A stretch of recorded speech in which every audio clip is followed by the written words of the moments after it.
So hello everyone, this is Atuluk Agnihotri and today we are here at the Red Fort. और मेरे साथ मेरी एक personal guest and she is my one of best friend. Her name is Pooja Sahu. थोड़ा introduce कर दे अपने बारे में लोगों को. Please be loud. मेरा नाम पूजा साहू है और मैं यहाँ पर अपने सड़े हुए दोस्त की मदद करने आई हूँ इस ब्लॉग में. Let's get started. कि आपको आई होप ये पसंद आए जो भी हम शूट करने वाले हैं. सो इसकी वाहियात को खत्म करने के बाद हम मेरे पे आते हैं. We are at a Red Fort. Red बोल लो आप. अच्छा, आप एक ऐसी जगह पे खड़े हैं जो हमारी संस्कृति को रिप्रेजेंट करता है. So finally we are at a Red Fort और मैं आपको कुछ रेड फोर्ट के बारे में कुछ नॉलेजेबल फैक्ट्स बताऊंगा. And I hope so you just like my video. विश्व धरोहर की लिस्ट में शामिल दुनिया के सर्वश्रेष्ठ किले का निर्माण 10 साल में पूरा हुआ था, जो 1638 से लेकर 1648 के ईस्वी पूर्व में शाहजहां के द्वारा बनवाया गया था. रेड फोर्ट में एंट्री करने के 2 मेन गेट हुआ करते थे, लाहौरी गेट और दिल्ली गेट. दिल्ली गेट जो है वो बंद कर दिया गया है. अब जो एंट्री है वो लाहौरी गेट से होती है. लाहौरी गेट बेसिकली क्योंकि इसका जो फेस है वो पाकिस्तान में लाहौर की तरफ है.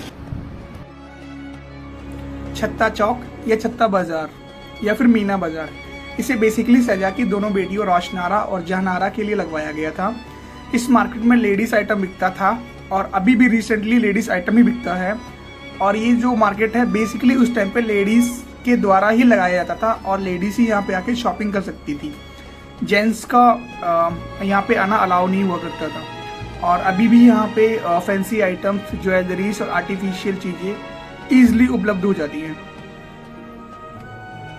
अगर आप आज भी इस बाजार में जाते हैं तो आपको सेम उसी तरीके की चीज़ें मिलती हैं जो बहुत ईजिली अवेलेबल हो जाती हैं. और ये दिल्ली का सबसे पुराना 400 साल पुराना बाजार है.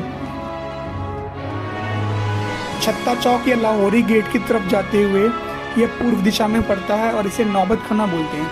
नौबत खाना को संगीतकारों के लिए बनाया गया था. मुगल शासक काल में यह संगीत समारोह अक्सर चला करता था. मैं आपको बता दूं कि 1857 में अंग्रेजों से विद्रोह के समय इसके पास के गलियारों को नष्ट कर दिया गया था.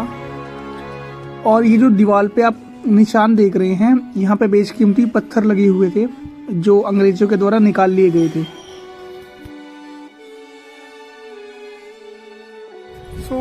हमारा प्लान कुछ ऐसा था, उसके बारे में ना पूजा बताइए आपको. ये वाहियात इंसान मेरे को यहाँ पर अपनी वीडियो शूट करवाने के लिए लेकर आया है. मेरे पास 100 काम थे लेकिन ये झूठ बोल रही है. मैं बताता हूँ realities. Like I am the honest person. 17 अप्रैल को लास्ट टाइम मेरी इससे बात हुई थी और फिर उसके बाद से लाइक तो बड़े टाइम से मैं घर से बाहर नहीं निकला था. फिर कुछ था भी नहीं करने के लिए, तो मैंने कहा कि इंसान ने सोचा चलो आज घूम कर आया था. हाँ लाइक, और आपको पता है like I am from Delhi. बचपन से ही दिल्ली में रह रहा हूँ. बट लास्ट टाइम जब आया था रेड फोर्ट तो पापा की उंगली पकड़ के आया था. So this is the second time कि लाइक खुद के अपने आप इंडिपेंडेंस तरीके से अपने आप चल के आ रहा हूँ, कह सकते हो. जो सामने वाली बिल्डिंग है वो दीवाने आम है. नक्कार खाना से होते हुए ही वहां तक पहुंचा जाता था. ये जो लाल कलर से पत्थर में जो बनी हुई आप बिल्डिंग देख रहे हैं, ये दीवाने आम. जैसे इस टाइम में सुप्रीम कोर्ट हुआ करती है, उस टाइम में ये कोर्ट हुआ करता था.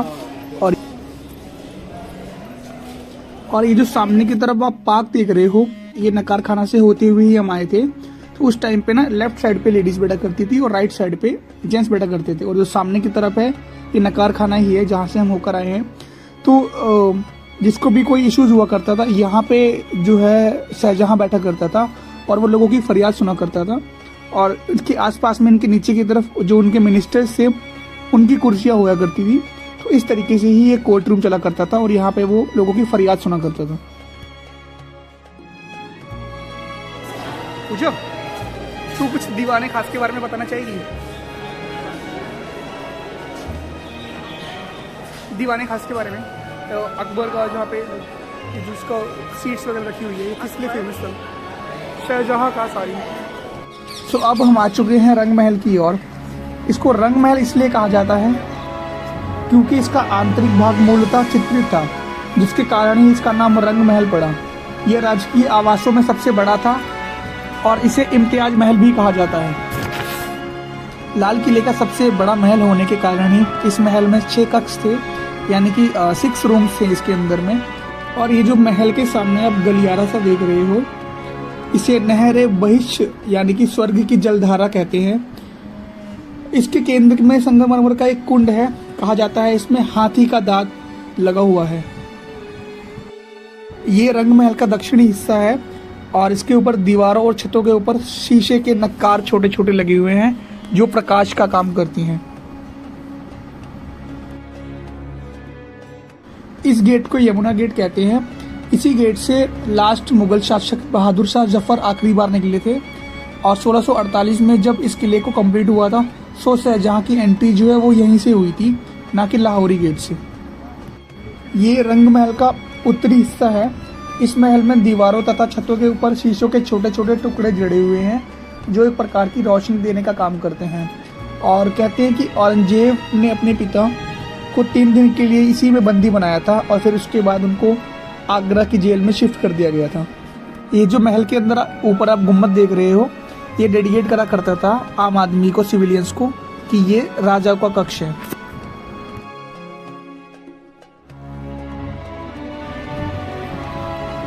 ये जो बाग आप देख रहे हैं, ये हयात बख्श बाग है। हयात का मतलब होता है जिंदगी देना।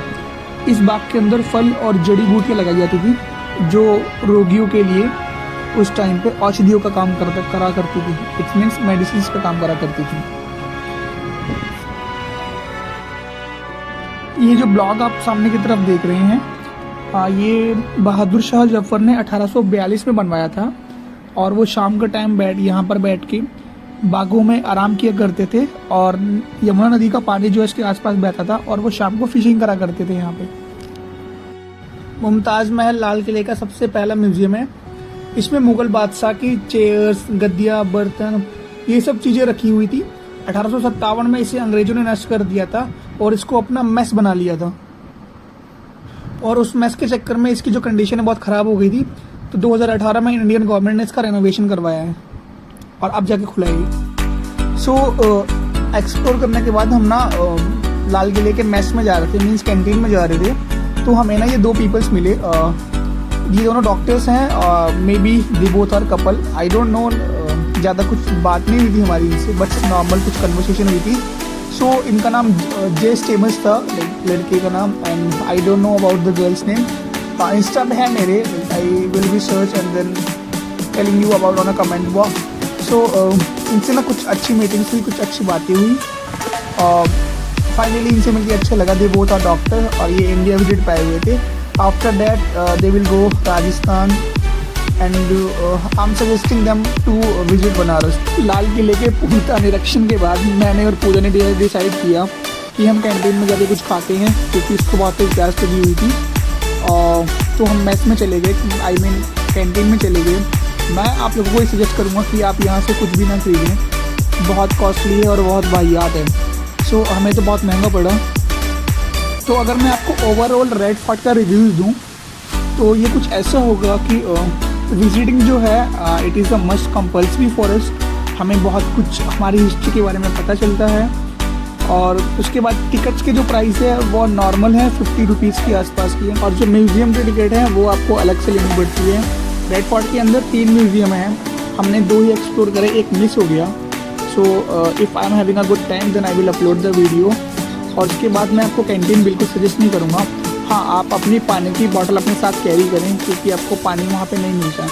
आपको साथ में ही पानी की बॉटल कैरी करनी चाहिए, क्योंकि रेड फोर्ट का एरिया ही बहुत बड़ा है। आप कैंटीन ढूंढने में मैं उम्मीद करता हूँ कि आपको वीडियो थोड़ी अच्छी और इन्फॉर्मेटिव लगी होगी।